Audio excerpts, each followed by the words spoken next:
Morning children, online class में आपका welcome. आज क्लास 10th के बच्चों को लोकतांत्रिक राजनीति सिविक्स की पढ़ाई की जा रही है। चैप्टर 1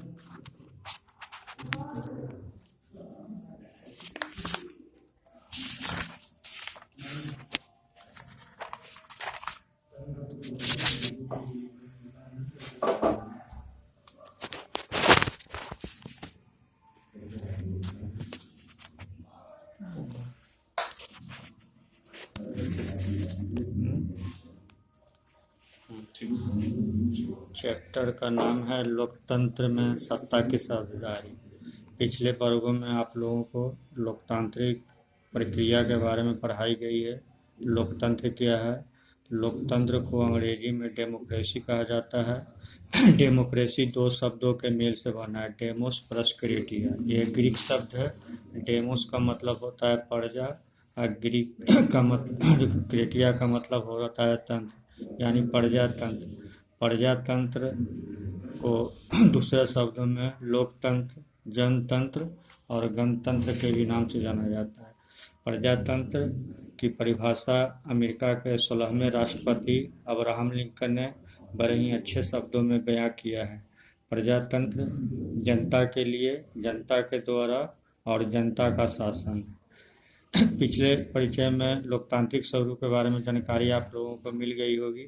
18वीं शताब्दी के बाद, 18वीं शताब्दी के पहले दुनिया में राजतंत्र था। कहीं कहीं मोनार्की शासन था, कहीं कहीं डिक्टेटरशिप था। लेकिन जैसे जैसे दुनिया के विभिन्न देशों को आज़ादी मिलती गई और आज़ादी के बाद दुनिया के अधिकतर देशों में लोकतंत्र की स्थापना हुई। आज दुनिया का अधिकतर देश में, जिसमें भारत भी है, दुनिया में लोकतांत्रिक प्रक्रिया से शासन प्रणाली चल रही है। लोकतंत्र एक ऐसी शासन प्रणाली है जिसमें बिना भेदभाव के सभी जनता को समान अधिकार प्रदान किया जाता है, जिसमें भेदभाव का दूर दूर तक कोई रिश्ता नहीं होता है। आज इस चैप्टर में यह आपको पढ़ाया जाएगा कि लोकतंत्र किस प्रकार अपने आप में आगे बढ़ रहा है, इसकी वृद्धि हो रही है। कुछ लोकतंत्र में खामियां भी है, उन खामियों को भी जो इस चैप्टर में उजागर किया जाएगा। इस अध्याय में हम यह भी देखेंगे कि किस तरह लोकतंत्र सारी सामाजिक विभिन्नताओं, अंतरों और असमानताओं के बीच आपस में तालमेल बैठा करके समाधान करने की कोशिश करता है। इन्हीं अवधारणाओं को आगे बढ़ाते हुए यह भी जानने का प्रयास किया जाएगा कि सामाजिक विभिन्नता कैसे कैसे अलग रूप धारण करती है और सामाजिक विभिन्नता और लोकतांत्रिक राजनीति किस प्रकार एक दूसरे को प्रभावित करती है। इस अध्याय के दूसरे पड़ाव पर यह सामाजिक विभाजन और भेदभाव वाली 3 सामाजिक असमानताओं पर गौर किया जाएगा। समाज में बहुत सारी विषमताएं हैं, जाति के आधार पर, धर्म के आधार पर, लिंग के आधार पर। इन विषमताओं को किस प्रकार तालमेल बैठा करके, आपस में सामंजस्य बैठा करके आगे बढ़ाया जाता है, ताकि किसी भी प्रकार का समाज में कोई भी तरह का अंतर्विरोध पैदा न हो। अब आगे का टॉपिक है लोकतंत्र में द्वंद्ववाद। लोकतंत्र में द्वंद्ववाद का तत्व। बच्चों, नवम क्लास में आप लोग चैप्टर 2 में पढ़ा होगा कि लोकतांत्रिक शासन व्यवस्था में लोग ही शासन के केंद्र बिंदु होते हैं। लोकतंत्र ऐसी शासन व्यवस्था है जिसमें लोगों के लिए, लोगों के द्वारा शासन चलाया जाता है। यानी लोकतंत्र में सत्ता की चाबी जनता के हाथों में होती है। लोकतांत्रिक शासन प्रणाली में अलग अलग देशों में एक समय सीमा के बाद चुनाव होता है। चुनाव में जनता अपने मतों का उपयोग करती है और मत दे करके अपने प्रतिनिधियों को चुनती है। वह प्रतिनिधि चुनाव जीत करके शासन की बागडोर संभालता है। शासन में लोग प्रतिनिधि लोगों को हित का तथा उनके इच्छा का सर्वोपरि महत्व देना चाहते हैं। जो भी सरकारें चलती है उनको यह आभास होता है कि 5 वर्षों के बाद, कहीं 6 वर्षों के बाद, कहीं 4 वर्षों के बाद चुनाव होगा और चुनाव में जनता के पास आना होगा।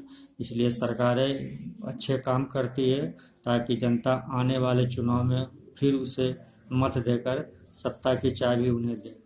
यही कारण है कि शासन के लोकतांत्रिक व्यवहार समाज के उभरते द्वंद्व का मतलब होता है कन्फ्लिक्ट का मतलब होता है विद्रोह यानी झगड़ा से प्रभावित होता है। इसे अच्छी तरह समझने के लिए कुछ घटनाओं पर गौर करना होगा। 1961 में मुंबई में मराठों की संख्या 34% थी, 2001 में बढ़ करके 57% हो गई। इसी तरह दक्षिण भारत के विभिन्न राज्यों चेन्नई, बेंगलुरु और हैदराबाद में भी जो है दक्षिण भारत के लोगों द्वारा उत्तर भारतीयों पर भेदभाव किया जाने लगा। अब काम की तलाश में लोग एक जगह से दूसरे जगह जाते हैं। कहीं कहीं जो है भाषा के आधार पर जो है लोगों के साथ भेदभाव किया जाता है, कहीं जाति के आधार पर, कहीं धर्म के आधार पर। लेकिन लोकतंत्र में यह प्रणाली, यह कन्फ्लिक्ट, यह द्वंद्व जो है लोकतंत्र को कमज़ोर करती है। लोकतांत्रिक शासन प्रणाली में, खास करके भारत जो दुनिया का सबसे बड़ा लोकतांत्रिक देश है, यहाँ किसी प्रकार का भेदभाव नहीं है।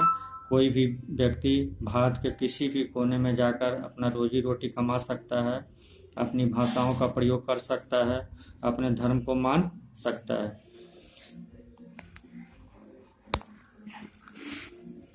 कुछ उदाहरण विश्व के स्तर पर दिया गया है। कुछ जैसे कि मैक्सिको के ओलंपिक समारोह में जब समारोह हुआ था तो वह नस्ल पर आधारित था। नस्ल मतलब होता है रंग के आधार पर, गोरे काले का भेद के आधार पर। बेल्जियम में देश के 59% हिस्सा फ्लेमिश इलाके में रहता है और डच बोलता है। शेष 40% लोग बोलोनिया क्षेत्र में फ्रेंच बोलते हैं। राजधानी ब्रसल्स में 80% लोग फ्रेंच बोलते हैं, 20% जो है डच भाषा बोलते हैं। फ्रेंच भाषी लोग जहाँ ज़्यादा समृद्ध हैं, जबकि डच भाषी लोगों की स्थिति जो है संतोषजनक नहीं है। स्वाभाविक है दोनों में तनाव बढ़ना ही था और तीखा विरोध देखने को मिला। दोनों समुदायों के बीच डच भाषी और फ्रेंच भाषी के बीच जो है कन्फ्लिक्ट हुआ, विद्रोह हुआ। लोकतांत्रिक शासन की दिशा निर्धारित किया गया और बेल्जियम जो है केंद्र की सरकार की शक्तियां इलाकों के क्षेत्रीय सरकार को सुपुर्द कर दिया गया। यानी कहने का मतलब हुआ कि जब लोगों को समानता मिल जाती है तो विद्रोह जो है समाप्त हो जाता है। इसलिए लोकतांत्रिक शासन प्रणाली जो है कुछ महत्वपूर्ण बिंदुओं की ओर जो है उद्गार व्यक्त करता है। समानता, स्वतंत्रता और भाईचारा, ये 3 शब्दों पर जो है 3 शब्दों पर लोकतांत्रिक प्रक्रिया अपनाई गई है। बहुत सारे देशों में ऐसी मिसाल है। श्रीलंका में भी जो है तमिल भाषी और वहाँ के रहने वाले जो मूल निवासी थे उनके बीच विद्रोह बहुत समय तक हुआ।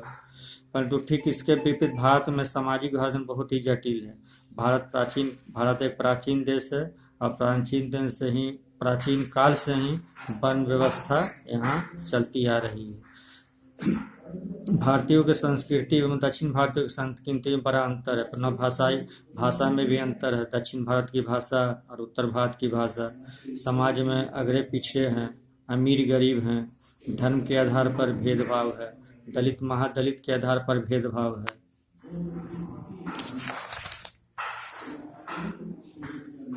अब आगे का टॉपिक है लोकतांत्रिक व्यवस्थाओं में सामाजिक विभाजन के स्वरूप। उल्लिखित बहुत सारी बातों पर गौर किया जाए तो क्षेत्रीय भावना के आधार पर सामाजिक बंटवारा और भेदभाव होता है और विरोध और संघर्ष की शुरुआत हो जाती है, जिसकी चर्चा जो है अगले चैप्टर में की जाएगी। नस्ल या रंग के आधार पर भेदभाव का सटीक उदाहरण मैक्सिको में देखने को मिला। 1968 के पदक समारोह में देखा जाता है। जब पदक वितरण किया जा रहा था ओलंपिक मुकाबले में, तो 200 मीटर के दौड़ में पदक जीतने वाले एफ्रो अफ्रीकी धावक टॉमी स्मिथ और जॉन कार्लोस नामक व्यक्ति इसी समारोह में अमेरिकी सोवियत पर अत्याचार चल रहा था लंबे वर्षों से, उन्होंने जो है इसको उजागर किया। ऑस्ट्रेलियाई धावक पीटर नॉर्मन ने, जो अमेरिकी थे और नहीं सोवियत थे, उन्होंने भी जो है नस्ल आधारित विभेद का विरोध किया और उनका साथ देकर के जो है दुनिया की नज़रों को अपनी ओर खींचा। श्रीलंका में भी क्षेत्रीय और सामाजिक दोनों स्तर पर मौजूद था। श्रीलंका में बंटवारा भाषा और क्षेत्र दोनों आधारों पर दिखाई देता है। भारत में सामाजिक विविधता कई रूपों में है। भारत में विभिन्नताएं हैं। अलग अलग क्षेत्रों की अलग अलग भाषाएं हैं। क्षेत्रीयता आधार पर है। यहाँ संस्कृति में विभिन्नता है। अलग अलग धर्मों के लोग रहते हैं। हजारों प्रकार की जातियां हैं। पुरुष और महिला के आधार पर लिंग भेदभाव है। ये सब चीज़ें जो है सामाजिक विभाजन का उदाहरण है। अगला टॉपिक है